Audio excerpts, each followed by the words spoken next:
आज हम जयपुर के एक काफी महत्वपूर्ण हरे भरे इलाके डोलकाबाड़ पर बात कर रहे हैं। जी।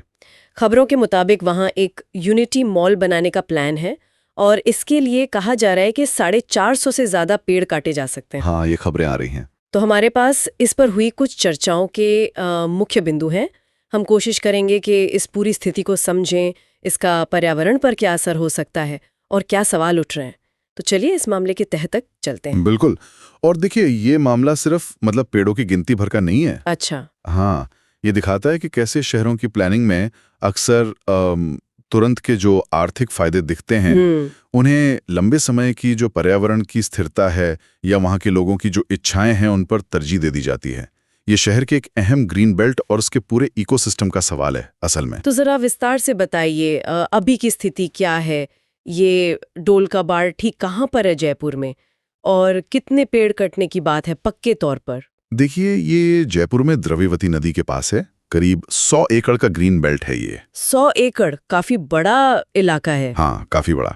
और जो जानकारी है उसके हिसाब से यूनिटी मॉल, राजस्थान मंडपम और एक फिनटेक भवन जैसी कुछ परियोजनाएं हैं। अच्छा। उनके लिए पहले ही लगभग 200 पेड़ तो काटे जा चुके हैं। ओ, कट भी चुके हैं? हाँ, और अब बात हो रही है कि 2300 और काटने की तैयारी है।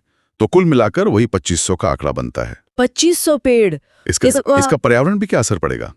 क्या ये सिर्फ हरियाली कम होने की बात है या कुछ और भी? नहीं, असर तो इससे कहीं ज्यादा गहरा है। देखिए, ये सिर्फ पेड़ नहीं है, ये एक तरह से एक जीता जागता जंगल है। जंगल? हाँ, शहर के बीच में।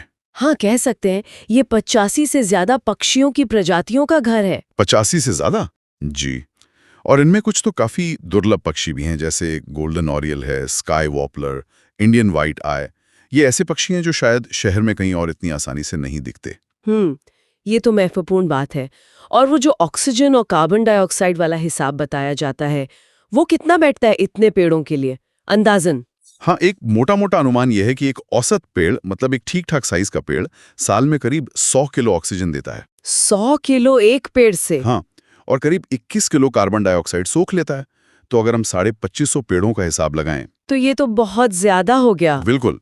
सालाना लगभग 240 टन ऑक्सीजन का सीधा नुकसान। 240 टन? जी। और इतना ही नहीं, इतने पेड़ अगर हट जाएंगे तो उस इलाके का जो लोकल तापमान है, हाँ, उसमें 2 से 6 डिग्री सेल्सियस तक की बढ़ोतरी का खतरा है। 6 डिग्री तक? ये तो बहुत ज्यादा है। हाँ, सोचिए, जयपुर जैसे शहर में गर्मी और बढ़ जाएगी। वाकई ये आंकड़ा तो चौंकाने वाला है। अच्छा, इस जमीन के इतिहास के बारे में भी कुछ दिलचस्प बातें सामने आई हैं, जैसा कि हमारे स्रोतों में जिक्र है। कुछ बताएंगे उसके बारे में? हाँ, बिल्कुल। जानकारी के मुताबिक ये जमीन मूल रूप से 1988 में किसानों से ली गई थी।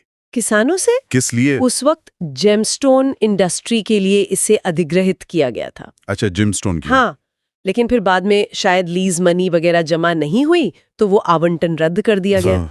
फिर काफी साल बीत गए और 2017 में इसे औद्योगिक उपयोग के लिए रीको को दे दिया गया। रीको, ये कहीं सुनने वाले शायद ना जानते हो। रीको यानी Rajasthan state industrial development and investment corporation, मतलब राजस्थान सरकार की औद्योगिक विकास की संस्था। अच्छा, ठीक। तो आप देख सकते हैं कि कैसे जमीन का जो तय इस्तेमाल था वो समय के साथ बदला है। और अब ये फिर से विकास और पर्यावरण के बीच की जो बहस होती है, उसके केंद्र में आ गई है। बिल्कुल।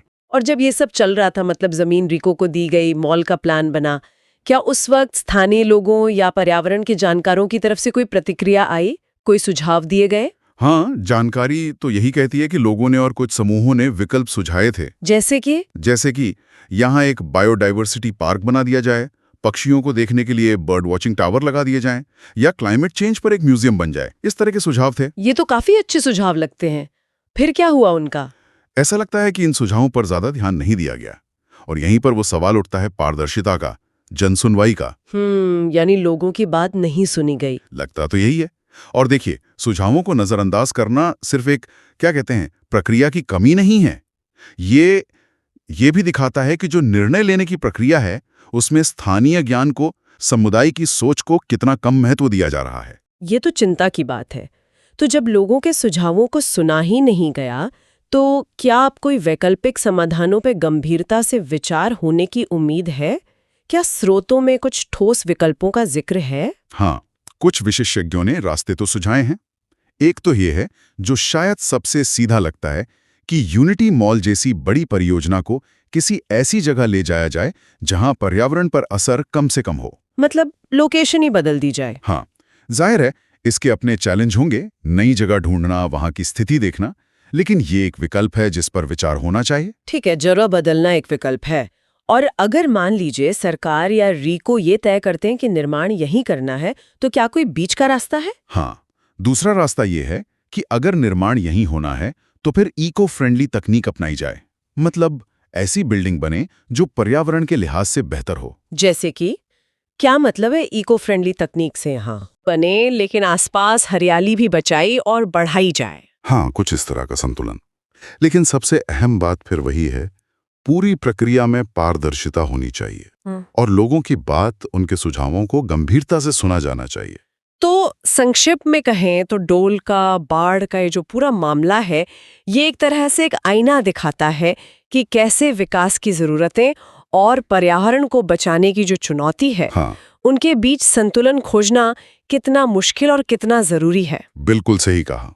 और ये हमें सोचने पर मजबूर करता है कि शहरी विकास की इस दौड़ में हम अपनी जो प्राकृतिक विरासत है, जो हमारे ग्रीन स्पेस हैं, उन्हें बचाने के लिए क्या कीमत चुकाने को तैयार हैं। और इस संतुलन को बनाने में आखिरकार नागरिकों की आवाज का, उनके सुझावों का कितना और कैसा महत्व होना चाहिए, ये एक बड़ा सवाल है।